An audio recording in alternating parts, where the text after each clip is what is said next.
Salam sejahtera. Terima kasih atas kesudian anda singgah di channel saya.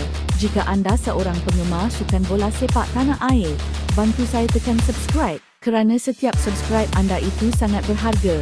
Terima kasih sahabat baik.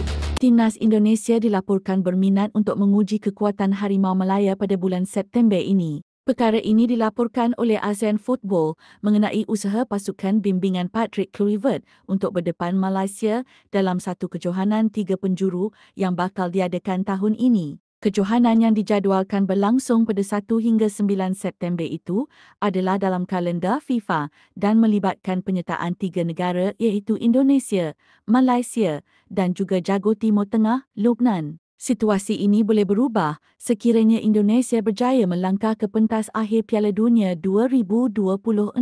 Pertemuan Indonesia-Malaysia sudah pasti menjadi tumpuan peminat Asia Tenggara susulan perseteruan yang sudah lama terjalin. Kali terakhir kedua-dua pasukan bertemu adalah pada tahun 2021 pada aksi Piala AFF yang menyaksikan Indonesia kendalian Shanty yang merekodkan kemenangan 4-1. Indonesia kini merupakan pasukan ketiga terbaik di Asia Tenggara pada tangga ke-123 dunia, manakala Harimau Malaya mengekori rapat di tangga ke-131 dunia. Harimau Malaya bagaimanapun masih segar dengan kejayaan menumpaskan Lubnan pada aksi final Pesta Bola Merdeka 2024 dengan keputusan 1-0 di Stadium Nasional Bukit Jalil SNBJ September lalu. Pasukan kebangsaan kini dibimbing oleh pengendali kelahiran Australia, Peter Klamowski, sejak awal.